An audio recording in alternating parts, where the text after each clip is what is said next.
Bonjour à tous, j'espère que vous allez bien ce vendredi 5 décembre 2025. C'est Benjamin, alias Black Wolf. Et aujourd'hui, comme bien souvent, je vais mettre en avant les plus grosses news macro crypto. Il y a beaucoup de mouvements.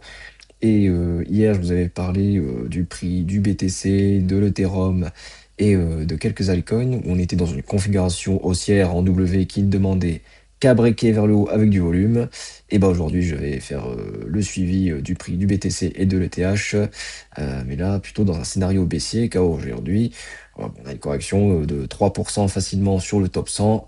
Donc là, je vais vous montrer plutôt des objectifs à la baisse si jamais cette figure de retournement ne se confirme pas. Donc restez bien jusqu'au bout de la vidéo. Et on commence tout de suite par la CFTC, donc l'agence américaine qui a officiellement autorisé le trading de produits spot crypto sur des marchés régulés.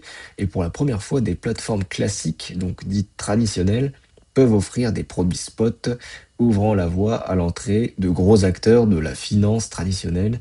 Et cette décision, elle met fin à une ère de régulation par enforcement au bénéfice d'un cadre clair et standardisé. Le Fonds monétaire international avertit que l'usage généralisé de stablecoins, donc souvent adossés au dollar, pourrait nuire à l'efficacité de la politique monétaire nationale, en particulier dans les pays où les stablecoins peuvent percer dans l'économie via portefeuille non hébergé ou paiement transfrontalier.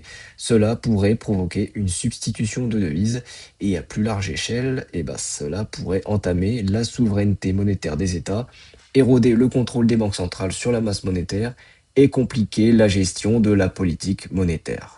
Alors ça, c'est la news qui revient très régulièrement, c'est la mise à jour Fusaka du réseau Ethereum qui vient d'être activée le 3 décembre. Et suite à ce changement, le prix de l'ETH a connu une hausse notable, signe que le marché a perçu cette mise à jour comme un catalyseur positif. Et cette montée reflète la confiance des investisseurs dans les améliorations techniques du réseau, donc potentiel gain de performance, sécurité, scalabilité ou préparation de futures évolutions. Donc on va regarder ça tout à l'heure au niveau du prix, comment ça se passe. Alors aux États-Unis, le cadre réglementaire pour les stablecoins, donc via le Genius Act, favorise les stablecoins adossés au dollar avec des exigences de réserve, de transparence et de conformité. Et en parallèle, l'Union européenne applique le cadre MiCA pour les stablecoins émis ou distribués en Europe avec ses propres règles, et notamment pour la détention des réserves dans des banques européennes.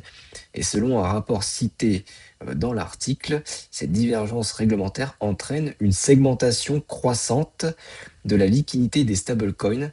Donc les flux de stablecoins pourraient se diviser en pools distinctes, un pour les stablecoins dollars backés US et un autre pour les stablecoins émis sous MiCA. Donc cette fragmentation pourrait conduire à des frictions dans des règlements transfrontaliers et ouvrir la voie à un arbitrage stablecoin régional, c'est-à-dire des opportunités d'exploitation de la différence de réglementation entre zones. Malgré une forte baisse du prix du Bitcoin, des fonds souverains ont profité de la chute pour accumuler des BTC selon BlackRock. Donc le CEO de BlackRock, Larry Fink, a indiqué que ces achats des fonds souverains ne visaient pas un trade à court terme, mais une détention sur plusieurs années dans le cadre d'une stratégie long terme. Et cela montre que pour certains acteurs institutionnels majeurs, le Bitcoin constitue d'être perçu comme un outil de réserve, voire une couverture contre la dépréciation des monnaies traditionnelles. Donc là, on est dans une configuration de hedge contre l'inflation et la dévaluation monétaire. Et ce type d'accumulation en période de baisse peut fournir un plancher psychologique de prix, car cela reflète une conviction sur le long terme, ce qui peut influencer la dynamique de marché, notamment en limitant la panique vendeuse. Et pour rappel, il y a la décision de la Fed sur une éventuelle baisse des taux à venir le 10 décembre. Donc là, il y a sur Polymarket 93% des parieurs qui se positionnent sur une baisse de taux de 25 points de base contre 8% qui estiment qu'il n'y aurait pas de changement. Donc là, bon, je pense qu'il y a de très très grandes chances que la baisse de taux soit actée et cela c'est déjà intégré dans le cours. Donc s'il n'y aurait pas de changement de taux, on pourrait attendre une assez forte correction sur le marché. Et si on jette un petit coup d'œil sur le Fear in Green Index, et ben là, depuis ces 30 derniers jours, on est quand même dans la peur, l'extrême peur, et là on commence à s'extirper doucement mais sûrement de la zone de l'extrême peur. Donc là, avec les petites hausses qu'on a eues ces derniers temps, et ben là on revient sur un indice à 25. Donc là, ces derniers temps, c'était les bons moments pour acheter, mais il faut attendre, comme je l'ai déjà dit dans les dernières vidéos, surtout celle d'hier, où il faudrait un break-up de la figure haussière avec des volumes pour espérer avoir une configuration haussière assez durable. Et si on regarde au niveau des ETF, c'est assez calme sur les 30 derniers jours. Depuis le 20-21 novembre, surtout le 21 novembre, il n'y a pas eu de très très gros volumes. Après les très grosses baisses qu'on a eues fin novembre, les volumes ils sont assez faibles. On n'est même pas sur les 200 millions de dollars à chaque fois d'entrée-sortie d'ETF. C'est assez à l'équilibre et ça montre bien que là, le marché latéralise depuis environ 2 semaines là maintenant. Et là, on se retrouve sur le prix du Bitcoin face au dollar. Donc, comme je vous l'ai expliqué hier, on est dans une configuration depuis fin novembre et la fin des gros volumes d'ETF. On est sur une configuration en W et ça, c'est une figure haussière où je vous ai dit que là, on avait une résistance et que on pouvait atteindre les prix vers les 104 000 dollars environ.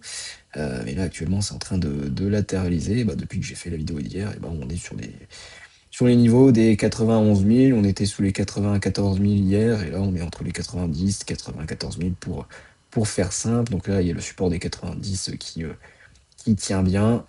Mais là, si on poursuit à la baisse l'évolution du cours, on pourrait se retrouver assez facilement, je pense, déjà sur les anciens plus bas, 84 000, voire même il y aurait une configuration baissière, donc comme un bear flag qui se dessine, et on retrouverait les objectifs de prix que j'avais indiqués sur le gros biseau d'extension qui est en bleu, et les objectifs que j'avais annoncés, c'était rejoindre les 75 et 74 000 dollars, donc les anciens plus bas qu'on a eu au mois d'avril de cette année. Donc ce serait déjà le premier palier, puisqu'il y a eu plusieurs points de contact sur ce niveau de prix. Il y avait ces niveaux ici, pour rappel, et puis toute la zone ici. Donc ça, c'est vraiment le gros support assez dur, les 75 000, pour faire simple. Donc on va voir comment ça évolue. Mais là, c'est vrai que depuis hier, on n'a pas eu spécialement les volumes qui sont là. Il faudrait vraiment une grosse news positive pour relancer la dynamique. Donc là, on attend patiemment comment ça va évoluer sur le BTC. Mais là, on reste toujours quand même dans une configuration euh, haussière sur le court terme. Et on va regarder sur l'ETH comment ça évolue. C'est un peu la même chose. On est dans une configuration en W. Je vais passer en 4 heures pour que ce soit un tout petit peu plus clair sur la structure. Ici, on a notre W qui est là. Donc on a notre W qui est ici, qui se dessine, et on a la résistance ici, là, actuellement, sur les niveaux actuels des 3200, et puis on attend un objectif vers les 3300, 3400 dollars, donc vers les anciens plus hauts qu'on a eu ici. Là c'est pareil, on attend une hausse des volumes pour pouvoir lancer la dynamique haussière, mais là on est en train de latéraliser sur la résistance actuelle, et puis si jamais on revient à rebaisser, on irait réatteindre les anciens plus bas vers les 2700, 2600. Et c'est vrai que j'avais pas montré, mais on a les moyennes mobiles qui font assez foi dans ces situations, surtout en hebdomadaire, où la moyenne mobile 200 en semaine, elle est à 2450. Donc voilà, on a vraiment le support dur à 2500 qui est présent et qui serait une potentielle bonne zone de rachat. Mais là, pour l'instant, comme sur le BTC, sur le court terme, on est dans une configuration qui est plutôt orientée à la hausse. Donc on va suivre ça tranquillement ces prochains jours, et je pense surtout la semaine prochaine, car le week-end est là et il y a très peu de volume dans ces cas-là. Donc on verra ça. Abonnez-vous et mettez des likes à gogo pour le travail réalisé, pour nous donner du courage. C'était Benjamin, alias Black Wolf. J'espère que vous avez apprécié la vidéo. Ciao, bye.